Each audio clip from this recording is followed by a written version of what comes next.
बेखौफ शेर है ईरानी, खुदा की कसम इससे बड़े शुजा कोई और हो तो दिखा दो मुझे। अल्लाह की कसम। आप सोच सकते हैं जब हजरत शहीद लारीजानी थे तो याद है लारीजानी भी तमाम हमलों के बीच ईरान के राष्ट्रपति, ईरान के विदेश मंत्री जनाब लारीजानी पब्लिक में घूम रहे थे और इसके बाद हजारों लाखों लोगों ने जो उनकी शहादत के बाद कहा कि नहीं घूमना चाहिए था सड़क पर, नहीं घूमना। मैंने भी मोहब्बत में, दुख में कहा कि अपने आप को बचाना चाहिए, जरूरी है, क्योंकि हमको आपके बयानों से, आपके बातों से बड़ी हिम्मत मिलती है। और इजराइल, जब पता है कि इजराइल सामने से ढूंढ ढूंढ कर कत्ल कर रहा है और आपके यहाँ जासूस मौजूद हैं, तो कुछ भी हो सकता है। वही हुआ। अब शहीद लारीजानी हमारे दिल में है, इस जमीन पर तो नहीं है, अब हमारे सामने नहीं है। तो कई तरह की बातें हुई और ऐसा लगने लगा कि अब ईरान के जो ऑफिशियल्स होंगे वो थोड़ा अपने आप को किनारे रखेंगे, छुपा कर रखेंगे। अल्लाह की कसम भाई, जैसी मोहब्बत करबला से ईरानी करते हैं ऐसी मोहब्बत भाई शायद कोई नहीं करता। भाई क्या हिम्मत है भाई, मेरे पास कोई अल्फाज नहीं है, मेरे पास अल्फाजों की कमी नहीं होती। आज खुदा की कसम मेरे पास अल्फाज नहीं है। उस तमाम हादसे के बाद जब टॉप लीडरों को ढूंढ ढूंढ कर मारा तो ये तो डरा गया होगा ईरानियों में कि भैया अब बाहर नहीं निकलना, पब्लिक के बीच नहीं जाना। फिर ईरान के टॉप लीडर्स को इजराइल और अमेरिका ने कहा कि वो बंकर में छुपे हुए हैं, वो बंकर में। फिर रिपोर्ट क्या आई कि बंकर में नेतन्याहू छुपा हुआ है और सीक्रेट बंकर है उसका, अलग सीक्रेट। आज जो ये रात गुजरी है, ऐसा कहा जा रहा है कि वहां रिपब्लिक डे है। तो ये जो रिपब्लिक डे था, मतलब जो रात लगी है रिपब्लिक डे की, भाई तमाम चीजों को छोड़िए, कौन सा डे था, कौन सी नाइट थी, आप जरा देखिए कि ईरान के विदेश मंत्री, अल्लाह अल्लाह अल्लाह, भाई देखो यार, ईरान के विदेश मंत्री का ये मुस्कुराता हुआ चेहरा, ओ भाई ये पब्लिक के बीच, आम लोगों के बीच, आप देखो कहां है सिक्योरिटी, कहां है फौज। यही आम जनता अब फौजी हो चुकी है, फौजी बन चुकी है। भाई औरतें, बच्चियां, लड़कियां, बूढ़े बुजुर्ग, जवान सब घूम रहे हैं। ईरान के विदेश मंत्री के चेहरे पर मुस्कान देखिए, ईरान के समर्थकों के सीनों में जान पैदा होगी। आप देखिए बंदा अगला ये टारगेट पर है। पाकिस्तान ने यह दावा किया था कि हमने ईरान के विदेश मंत्री और ईरान के पार्लियामेंट स्पीकर को ना मारने की रिक्वेस्ट की थी अमेरिका से और इजराइल से। इन तमाम चीजों के बावजूद शेर की तरह खुले आसमान के नीचे, और खासकर रात में अटैक करता है इजराइल अमेरिका, खतरनाक हमला। लेकिन ये शेर सड़कों पर है किसी के पास कोई जवाब नहीं। सिर्फ यही नहीं, ईरान के राष्ट्रपति को देखिए, अल्लाह अकबर।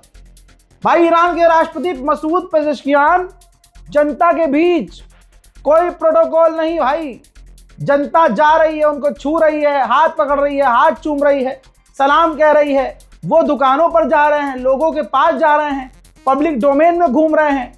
आप बताइए, अगर पूरी दुनिया में कोई शुजाअत की कोई और मिसाल मिल जाए, बताइए। शहादत पे शहादत दे रहा है ईरान, टॉप के टॉप लीडर मारे जा रहे हैं, शहीद हो रहे हैं, लेकिन मजाल है किसी के चेहरे पे आपको खौफ नजर आया हो। हाँ जी, ईरान नहीं कहते हैं। हजरत नेतन्याहू ने जीत का ऐलान कर दिया था और किया ही है कि हमारी जीत हो गई है, ईरान का जो न्यूक्लियर फैसिलिटी है वो तबाह हो गई है, ईरान का मिसाइल, ईरान की जो मिसाइल पावर है, अब खतरा तो है हमारे लिए, लेकिन हमारे अस्तित्व के लिए खतरा नहीं है। तो इन तमाम आड़ी टेढ़ी बातों से भाई इजराइल के लोग खुद राजी नहीं हैं। इजराइल का खुद यहूदी पूर्व प्रधानमंत्री कहता है कि ये जो नेतन्याहू ने बयान दिया है, इससे पता चल रहा है कि ये कैपेबल ही नहीं है और मानसिक संतुलन इसका बिगड़ा हुआ है, पागल हो गया है। जब इजराइल के लोग खुद इजराइल की जीत नहीं मान रहे हैं तो दुनिया कैसे सुअर तुम्हारी जीत मान लेगी। उधर स्पेन के प्रधानमंत्री ने गुलाबी सुअर और उनकी पूरी जात को लपेट दिया है, अमरीकियों को लपेटा है। कहा कि हमें कोसा जा रहा है कि हम जंग में क्यों नहीं कूदे, हमें जंग में घसीटा जा रहा है और कई बार घसीटने की कोशिश की गई है, लेकिन हम बेवकूफ नहीं बनेंगे। इराक की जंग में हमें घसीटा गया, हम शामिल भी हुए। हमसे कहा गया कि इराक सद्दाम हुसैन परमाणु बना रहा है, केमिकल हथियार बना रहा है, तमाम चीजें बोली गई और हमला करवाया गया। लेकिन ना वहां से कोई केमिकल हथियार मिला, ना कोई परमाणु बम मिला, ना यूरेनियम मिला, सब का सब झूठ निकला। अमेरिका हमें दो दो बार बेवकूफ नहीं बना सकता है। डोनाल्ड ट्रंप की हवा क्यों निकली पड़ी है? कर्ग आइलैंड पर कब्जा करना होता तो ऐलान करके थोड़ा ही करता। हवा निकली इसलिए पड़ी है क्योंकि ये रिपोर्ट देख लीजिए, अमेरिकी ऑफिशियल खुद कह रहे हैं कि अगर कर्ग आइलैंड को सीज कर भी लिया गया, जो कि नामुमकिन सा है, अगर कर भी लिया गया तो इससे जंग नहीं रुकेगी और अमेरिका के फौजियों को सबसे तगड़ा नुकसान पहुंचेगा। उधर डोनाल्ड ट्रंप ने ऐलान किया है कि हम बहुत अच्छा काम कर रहे हैं, जंग खत्म होने वाली है। देख लीजिएगा, नेतन्याहू डोनाल्ड ट्रंप पिछले 10 दिन से यही माहौल बना रहे हैं कि हम जीत गए, लेकिन दुनिया का कोई इंसान इसकी जीत नहीं मान सकता। बहरीन ने 3 और लोगों को गिरफ्तार किया जो कि वीडियो बना रहे थे, ईरान के समर्थक थे। गिरफ्तार करके बहरीन ने कह दिया कि ये हिजबुल्लाह के समर्थक हैं और गिरफ्तार कर लिया गया। रूस के राष्ट्रपति व्लादिमीर पुतिन ने यूएई के प्रेसिडेंट से फोन पर बात की है। हो सकता है जो ईरान के खिलाफ ज्यादा उछल रहा हो यूएई, तो पुतिन ने समझाया हो कुछ, या फिर यह भी हो सकता है कि कुछ ईरान का पैगाम दिया हो, या फिर यह हो सकता है कि तमाम हालात सुने हो और बताए हो। देखते हैं कि आगे क्या होता है। अमेरिकी गवर्नमेंट ने कहा है कि ईरान ने जो धमकी दी है कि 1 अप्रैल से हम गूगल, मेटा और इन तमाम टॉप की कंपनियों को हमला करके निशाना बनाएंगे, हम इन कंपनियों को बचाने को तैयार हैं।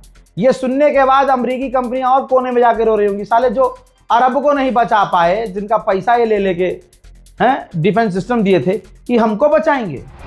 खुद ईरान के विदेश भाई, मेरी सोच एग्जैक्ट यही है। सैयद अब्बास अरागची भाई, डिक्टो मेरा माइंड यही होता है।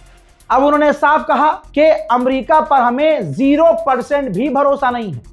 मैंने जब भी इनसे बात की है, एक्सपीरियंस सही नहीं रहा है भाई। पूरी दुनिया में हैदर की तलवार का असर दिख रहा है। ईरान ने जो जरबत लगाई है उसका असर सारी दुनिया पर है। जेट फ्यूल के दाम इतने बढ़ गए हैं कि हर 20 में से 1 जहाज रद्द किया जा रहा है कि भैया मत उड़ान भरो। हजरात, इजराइल सबको मार रहा है, सिविलियंस को। जैसे ईरान के एक ईरानी था लेकिन वो ईसाई थे। अमेरिका और इजराइल के आतंकी हमलों में उस व्यक्ति की मौत हो गई, वो बंदा शहीद हो गया। ईसाइयों ने अपने धर्म, अपने मजहब के हिसाब से उसको, जो भी उनका रीति रिवाज होता है, चर्च में ले जाकर किया, ईरानी झंडे में लपेटा और उसके बाद उनको दफना दिया गया। स्ट्रेट ऑफ हॉर्मुज से कुछ जहाज निकल पा रहे हैं। मैं आपको लाइव डेटा दिखा देता हूं, ये देखिए। लेकिन जहाज आप देखिए इधर से नहीं निकल रहे हैं जो नीचे खाली एरिया दिख रहा है, बल्कि जो ईरान ने चेक पॉइंट बना रखा है, जो सर्कल के अंदर आपको नजर आ रहा है, यहां से जहाज निकल रहे हैं। ईरान टैक्स वसूल रहा है, ईरान से जो औकात में रह के बात कर रहा है, ईरान उनको जाने दे रहा है, पैसा नहीं ले रहा है। तो मेरा इशारा है फलाने को कि औकात में रह के ईरान से बात करो, प्यार से बात करो, तमीज में बात करो। और भारत के और तुम्हारे यहाँ जो मुसलमान रहते हैं उनसे थोड़ा तमीज में रहो, क्योंकि उनके ही नाम से तुम्हारे यहाँ तेल और गैस पहुंच रहा है। समझ रहे आप? हजरात, अरब में लोग भागते हैं नौकरी करने के लिए, वापस अपने वतन ही आना पड़ेगा। औकात किसने दिखाई भाई? यूएन की ये अपडेट है। यूएन ने कहा कि तमाम अरब वालों को इस जंग की वजह से 167 बिलियन, 186 बिलियन डॉलर का नुकसान हुआ है और 3.7 मिलियन यानी 37 लाख नौकरियां खतरे में हैं। 37 लाख। तो जो ख्वाब देख रहे थे यूएई में जाऊंगा नौकरी करूंगा पैसा कमा, अबे भाई क्या जिंदगी है तुम्हारी यूएई वालों। मैंने बहुत सारे यूएई में नौकरी करने वाले लोगों को देखा है भाई, यूएई जाते हैं, अरे भाई 1 लाख रुपए महीना मिल रहा है। यहां भी हम कहते हैं भाई 1 लाख रुपए महीना हो यार, अबे बेवकूफो, यूएई में जो रहता है पूछो, खाना नॉर्मल है, सस्ता है, रहना गर्दन पर भारी है, वहां का लाइफस्टाइल तुम मेंटेन नहीं कर सकते। अबे यूएई में रह रहे हो तो 1 लाख रुपए इंडियन कमा रहे हो तो तुम्हारा 50-60 हजार रुपए तुम्हारा खर्चा ही होगा, तुम्हारा किराया, तुम्हारा ट्रांसपोर्ट, क्योंकि लाइसेंस बनाना वहां नामुमकिन सा होता है विदेशियों के लिए। मेरे खुद दोस्त का 1 साल बाद बना है, कैसे कैसे कितनी मुश्किल से बना है मुझे पता है। तो आपको बता दूं कि जो यहां से जाके वहां भरम मारते यूएई भाई गुलाम बन के रहते हैं, मशीन बन जाते हैं, मशीन। मैं हमेशा से कहता हूं कम कमाओ, अपने वालिदैन के साथ रहो, सुकून से जिंदगी काटोगे। विदेश जा रहे हैं, दूसरे की गुलामी कर रहे हैं, दूसरे के मुल्क इकोनॉमी बढ़ा रहे हैं, भरम मार रहे हैं कि यूएई में रह रहे हैं, लेकिन असलियत में औकात कुछ नहीं। ऊपर से 37 लाख, इनमें वो भी तो हैं कंपनियों में मैनेजर लेवल के होंगे जो कमा रहे होंगे 6-6 लाख रुपए महीना।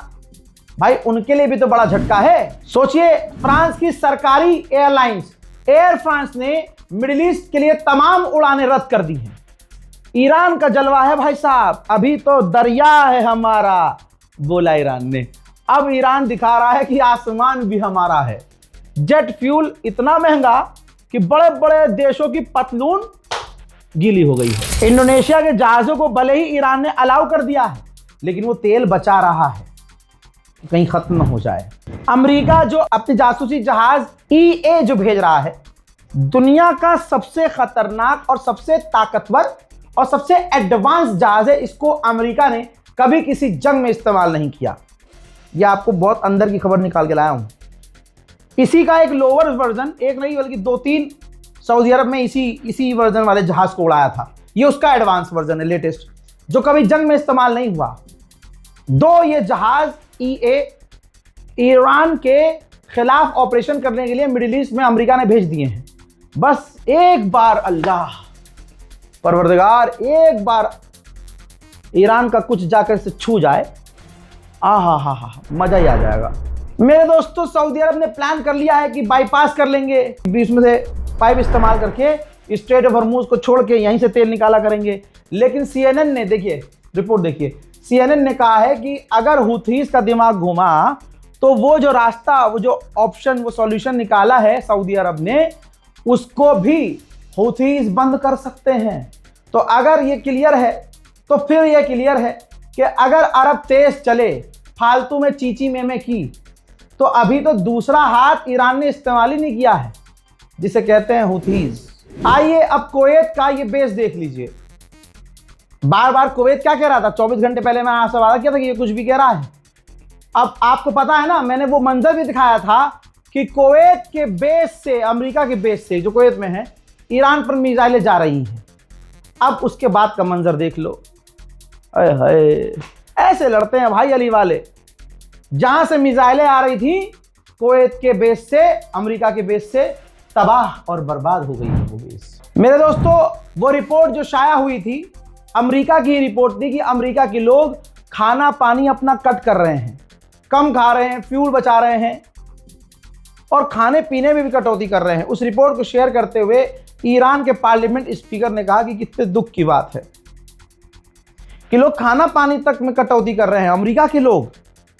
लेकिन अमेरिकियों, तुम्हारे लीडर ने अमेरिका फर्स्ट नहीं बल्कि इजराइल फर्स्ट रखा और तुम्हारे हक का जो भी था वो इजराइलियों के आगे डाल दिया। वहीं ईरान पर इजराइल के हमले लगातार इस वक्त भी जारी हैं। ये की दीजिए, ये की दीजिए, ये की दीजिए,